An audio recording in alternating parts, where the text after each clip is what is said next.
Ok.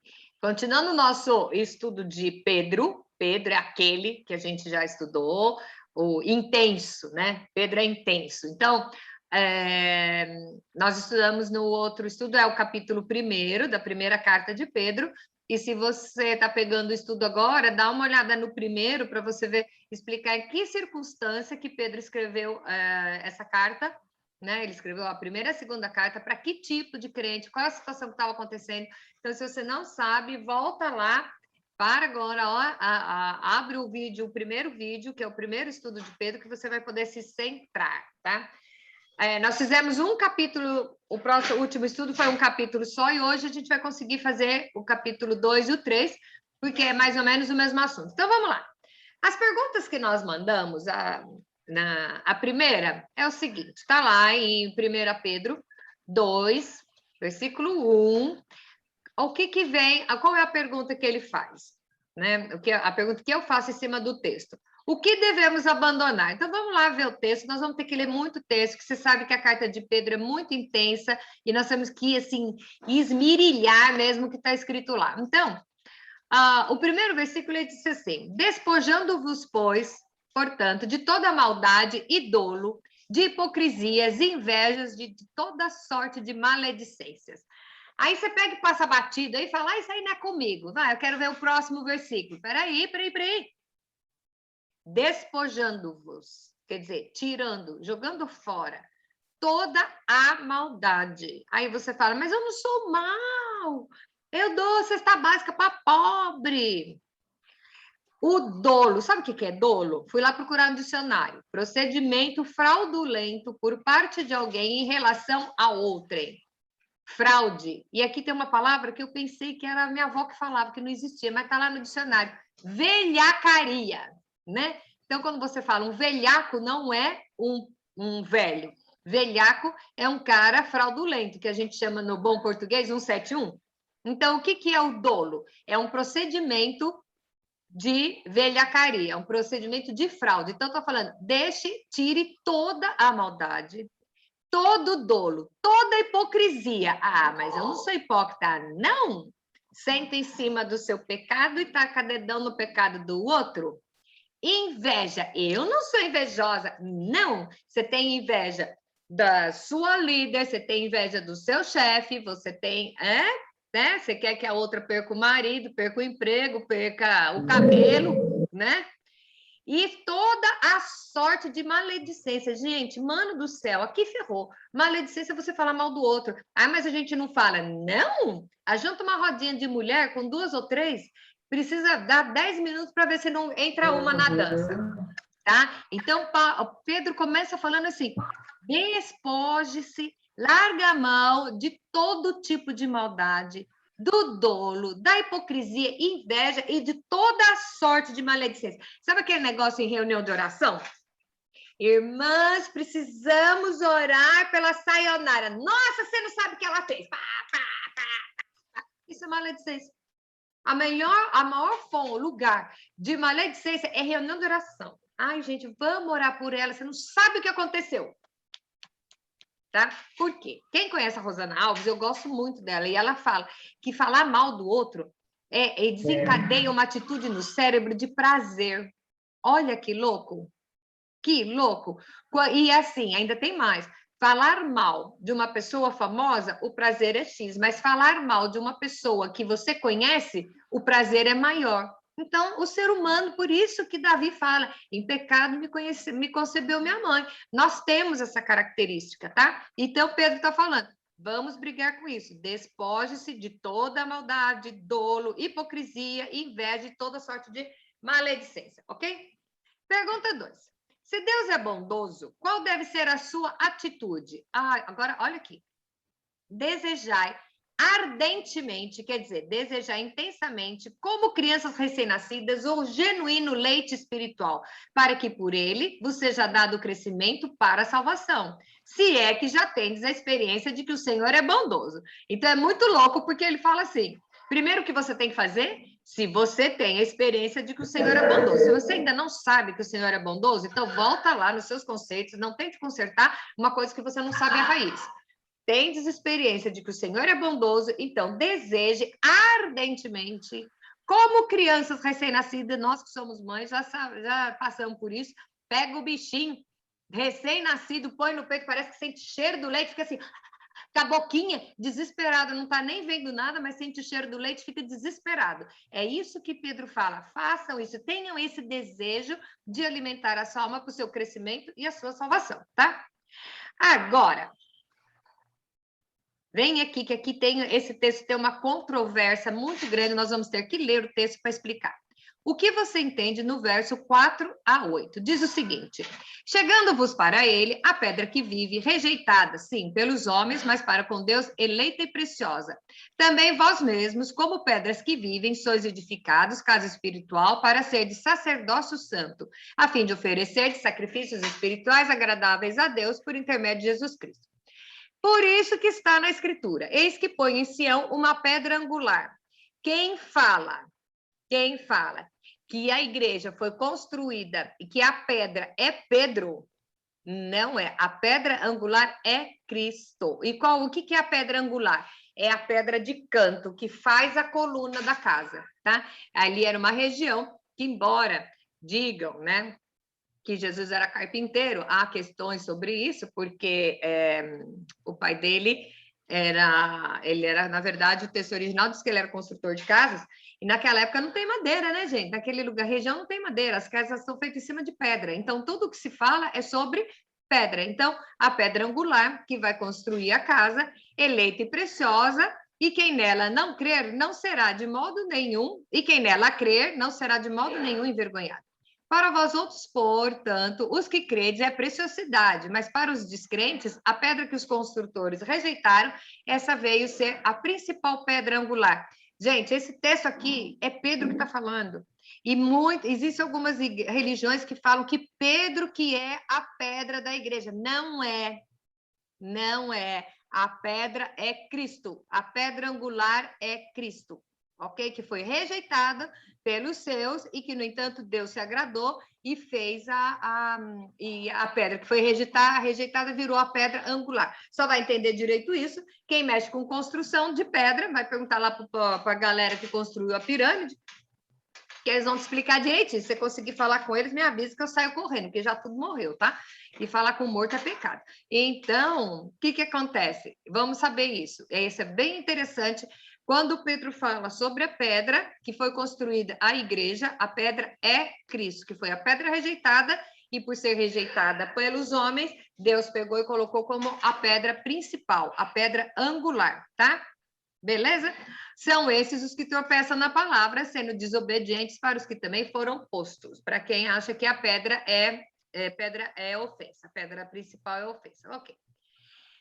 Pergunta 4. Qual é o nosso papel no reino de Deus aqui na Terra? Mas o reino de Deus aqui na Terra não é duas coisas? Não, negão. O reino de Deus já está aqui. Você tem que instaurar o reino de Deus, tá? É a mesma coisa da vida eterna, começa no dia que você se converteu. A vida eterna não é quando você vai morrer, é quando você se converte. Então, o reino de Deus, você já tem que estar trabalhando pelo reino de Deus aqui. Então, não adianta você querer ter uma vida, não, eu vou fazer isso porque é gostosinho, mas aí depois lá no céu é o reino de Deus lá. Não, cabeção. O reino de Deus já começa aqui. Então, vamos lá.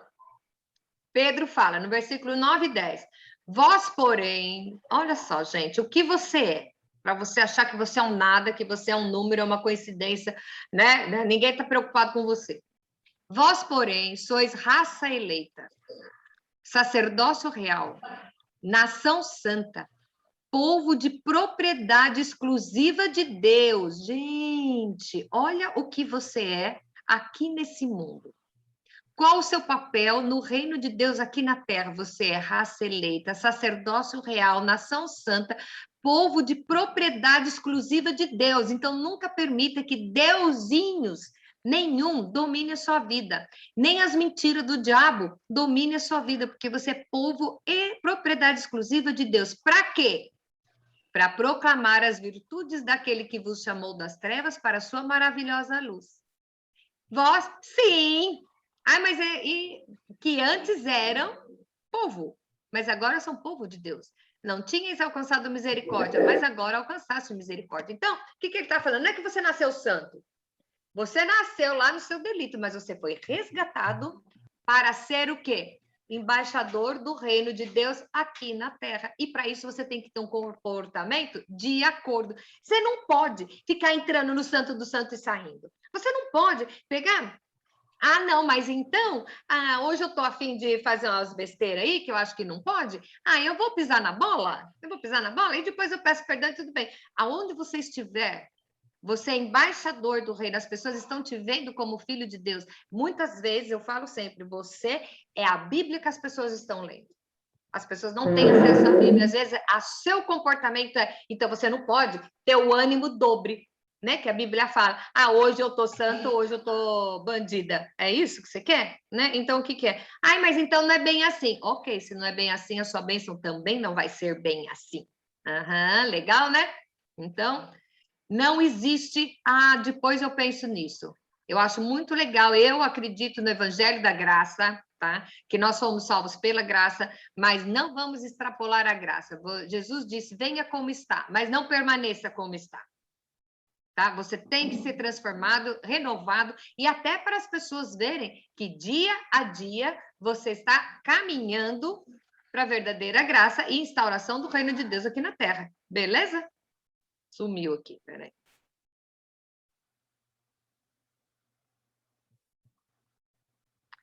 Pergunta 5. Agora vamos lá. No verso 11, por que Paulo nos chama de peregrino? Você sabe por que você é peregrino? Porque você está aqui, mas você não é desse mundo, nós somos cidadãos dos céus, tá? Então, você está por aqui, mas você não pertence a esse mundo. A partir do momento que você teve um encontro com Cristo, você não é mais desse mundo, você está por aqui, e o peregrino é o quê? Quem está passando um tempo. Então, dizia assim, lá em São Paulo, fala assim, o fulano está passando uma chuva, sabe? Tá aqui passando uma chuva, quer dizer, entrou para passar chuva e depois que a chuva passar, ele vai embora. Então, é isso. Quando fala que está passando uma chuva, são os peregrinos. Então, é isso aí. Como deve ser o nosso comportamento? Está na pergunta 6, é o versos 11 e 12. Diz o seguinte, amados, exorto-vos, como peregrinos e forasteiros que sois, vos absterdes das paixões carnais, que fazem guerra contra a alma. Fala isso, a pessoa só fala em sexo, né? Porque é o maior barato. O único pecado do mundo que crente sabe falar, é sexo. Ilícito, é ter amante, é não sei o quê. Gente, paixão da carne é tudo aquilo que agrada a carne. Que é o quê? Que agrada o seu eu. Então, eu vou te falar. Orgulho é paixão da carne. Necessidade por palco é paixão da carne. Necessidade de reconhecimento dos outros é paixão da carne. E isso faz guerra contra a alma. Não estou falando que as drogas, a bebida e o sexo desregrado também é ok, mas tem muito mais coisas. Não adianta você botar uma roupa de santa e achar, mas eu não faço isso, eu sou fiel e não sei o quê. E é a sacrossanta da igreja, tá? Isso guerreia contra a alma. Então, você é peregrino do céu aqui. Você é um cidadão do céu, passando um tempo aqui. Então, se abster das paixões carnais que fazem guerra contra a alma, mantendo exemplar o vosso procedimento no meio dos gentios. Então quer dizer que eu posso viver no meio dos gentios? Ô, cabeção, você veio para viver no mundo. Jesus orou e falou assim, eu peço que não tires do mundo, mas livre do mal. Você vai estar no meio dos gentios, você vai trabalhar com gentios, você vai estudar, você vai no supermercado, você vai conviver com gentios, inclusive dentro da sua casa. E você tem que ser o quê? Exemplar no seu procedimento. Aí todo mundo faz e você vai fazer também?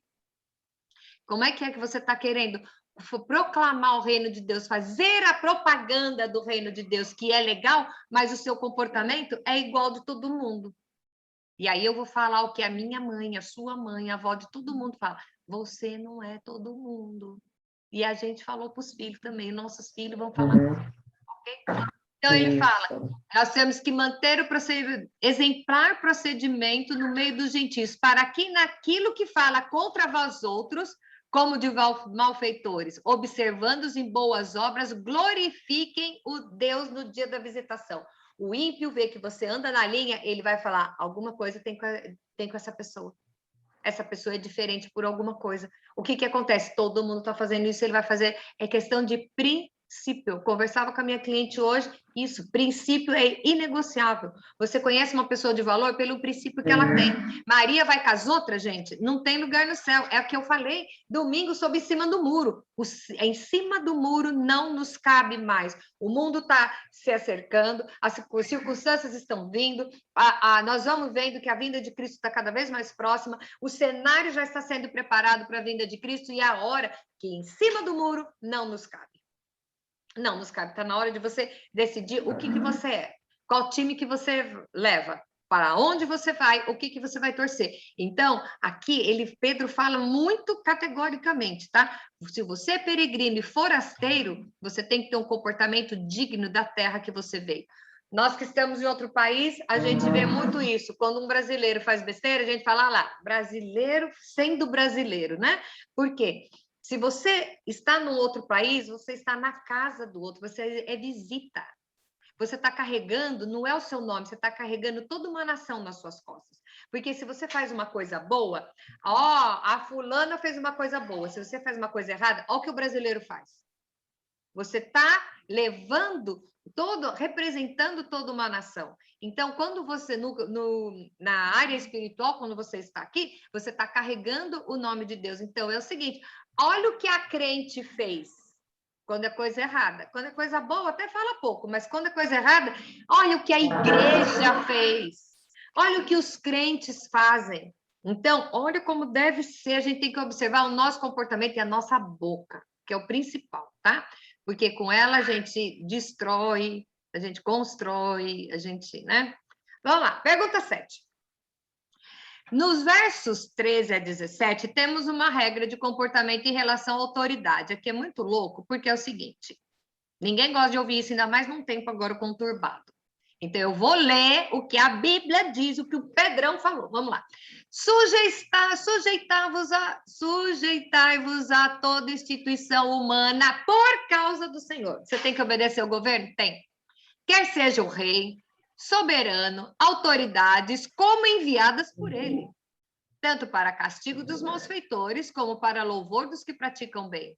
Porque assim é a vontade de Deus, que pela prática do bem façais emudecer a ignorância dos insensatos. Como livres que sois, não usando, todavia, a liberdade por pretexto de malícia, mas vivendo como servos de Deus. Tratai a todos com honra, amai os irmãos, temei a Deus e honra o rei. Então, não concorda com o governo? Ok, não concordo com o governo. Eu não vou sair falando mal com uma faixa, né, fazendo careta do presidente da República, fazendo uma careta, eu tenho que respeitar a autoridade. Ah, mas você está falando de política? Não, eu estou falando até de dentro da sua igreja, até no seu trabalho. O seu chefe, lembra que toda autoridade, nenhuma autoridade é instituída se Deus não permitir. De repente, seu chefe é tão ruim, que você está lá para você aprender a ser submisso. Para você aprender a não ser assim quando você estiver no lugar dele. Para você ser bênção na vida dele. É fácil? Não.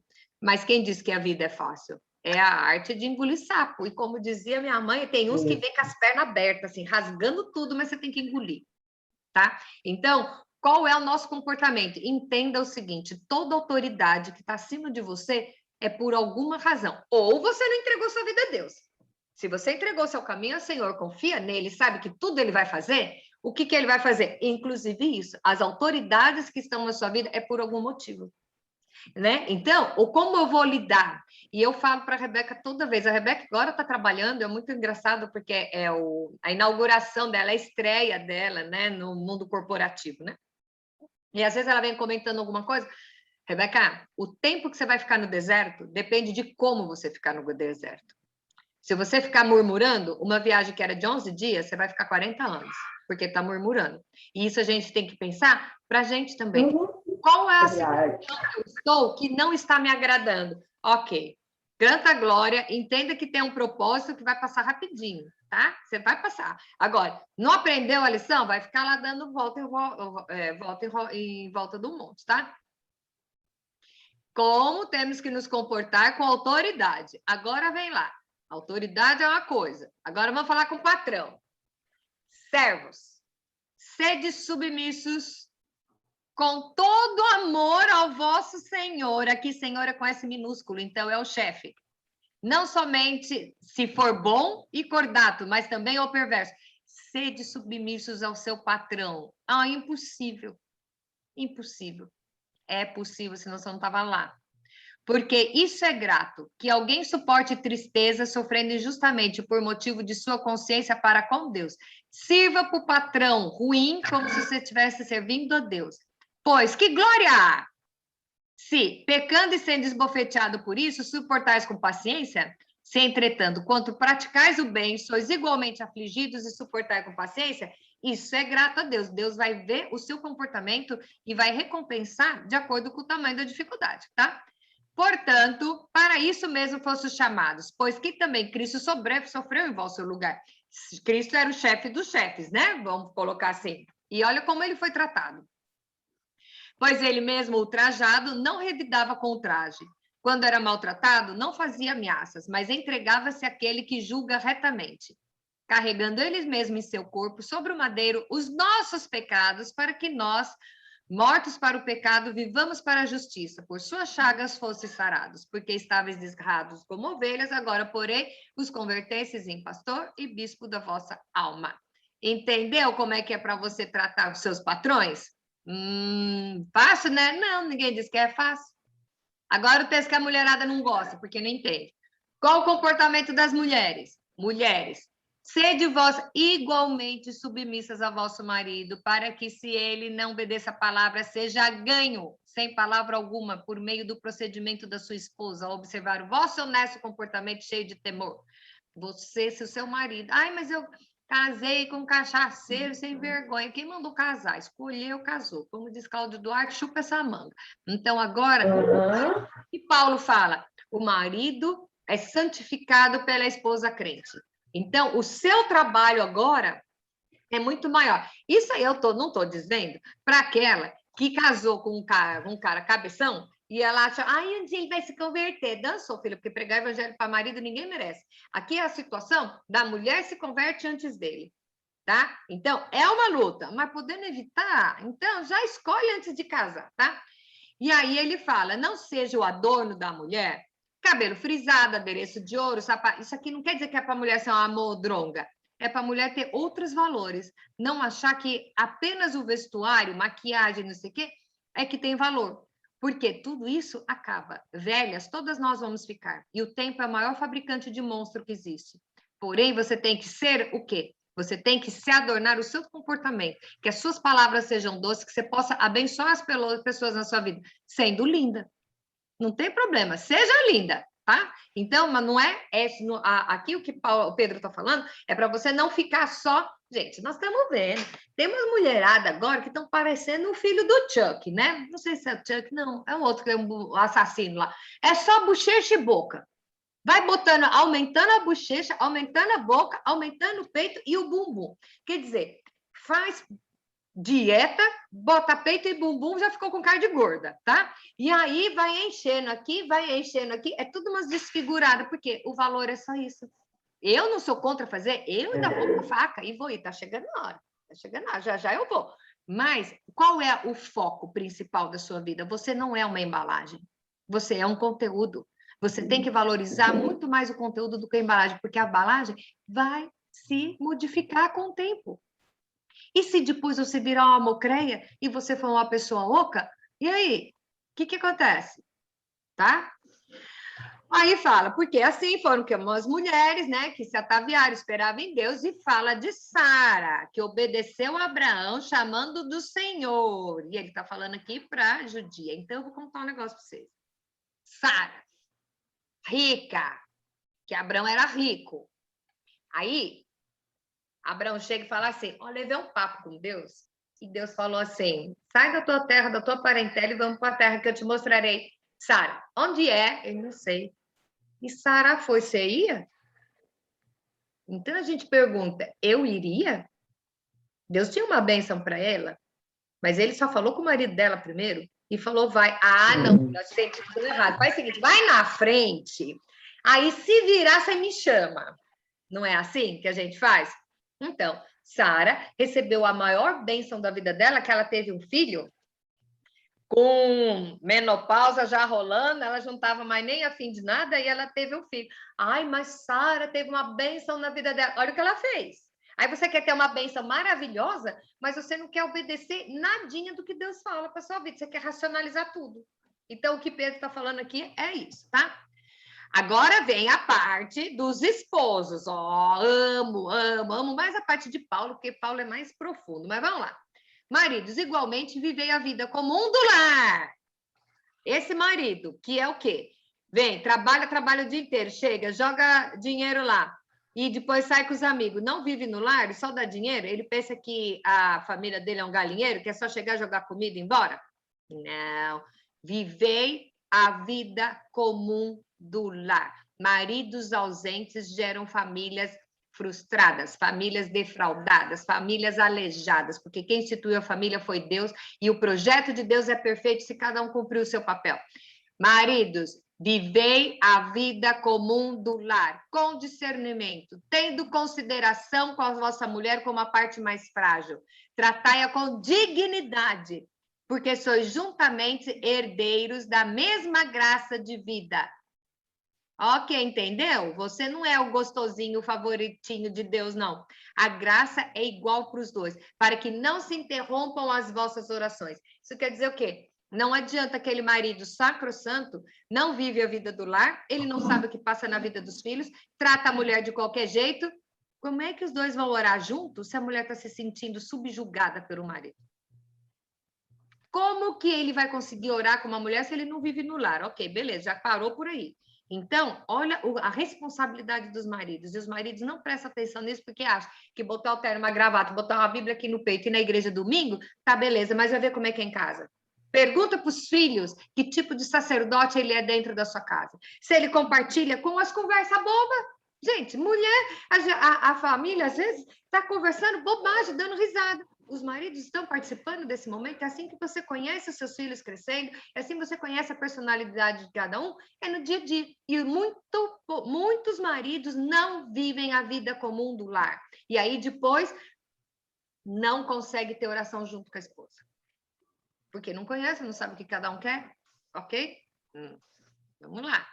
11. Como deve ser o nosso amor fraternal? Não, agora é legal, olha aqui. Agora é legal, né? Tudo é legal, né? Mas vamos ver. Finalmente, tratar, ser de todos de igual ânimo. Como você pode ser de igual ânimo? Ainda mais umas pessoas bipolar assim, que cada hora tá de um jeito, quando os hormônios começam a fazer confusão, então piora tudo. Ser de todos de igual ânimo. Compadecidos, fraternalmente amigos, misericórdia. Isso aqui é para você conviver com o povo, tá? Não é nem com o presidente da República, nem com o seu chefe, nem dentro da sua casa. Olha, com as vizinhos amigos. Vamos lá. Misericordiosos, humildes, não pagando mal por mal ou injúria por injúria. Ah, ela fez agora, ela me paga, ela vai ver o sabor do veneno dela. Antes, pelo contrário, bem dizendo, pois para isso mesmo fosse chamados, a fim de receber bênção de herança. Você foi chamado para quê? Para ser bênção aqui na terra, para você ser a resposta da oração das pessoas, para você ser a boca de Deus aqui na terra. Hello, boca de bênção. Deus não amaldiçoa, Deus abençoa. Deus matou o filho dele por amor àquele seu vizinho chato que vai no quintal e joga na sua casa. Você veio para cá, foi chamado para bem dizer as pessoas, para abençoar as pessoas, ok? E aí você vai receber uma bênção por herança.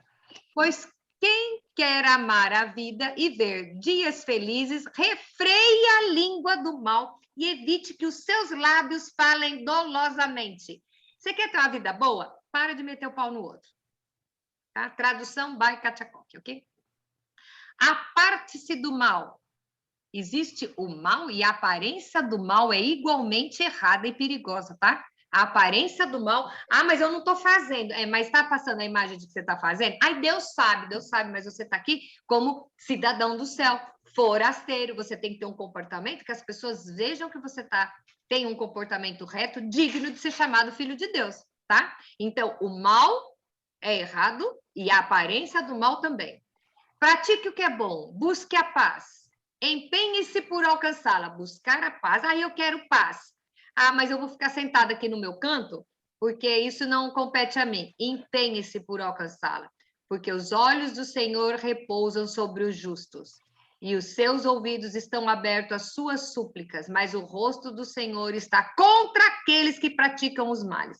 Não importa o mundo que você está, se você tiver um bom comportamento, os olhos do Senhor estão olhando sobre você e os ouvidos abertos ao que você vai falar. Por que Deus não responde a sua... Deus não está respondendo a sua oração?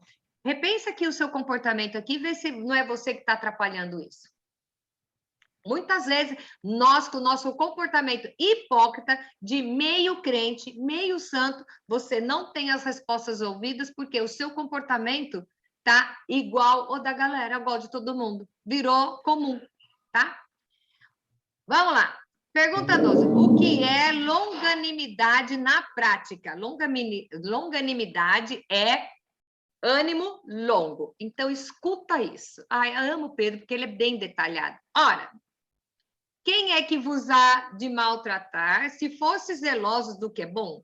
Se você é um bom cara, cordato, feliz, alegre, obediente, alguém vai te maltratar? Pensa. O cabeção? Pensa. Mas, ainda que venhais a sofrer por causa da justiça, bem-aventurados sois. Não vos amedronteis, portanto, com as ameaças, nem fiqueis alarmados. Antes, santificai a Cristo como Senhor, e vosso coração estão sempre preparados para responder a todo aquele que vos pedir razão de esperança que há entre vós, fazendo, todavia, com mansidão, temor, boa consciência, de modo que naquilo em que falavam contra vós, fiquem envergonhados os que difamam o vosso bom procedimento em Cristo. Que na sua vida, quando alguém falar mal de você, que seja calúnia. Porque a calúnia vai ser esclarecida. Ou será que a pessoa está falando mal de uma coisinha mesmo que você fez e tudo certo, amanhã eu peço perdão? É essa a colocação aqui. A colocação é bem... Ande na linha, faça o que é bom, instaure o reino de Deus aqui na terra, para quê? Para que aqueles que difamem sejam envergonhados de acordo com o seu procedimento correto, ok?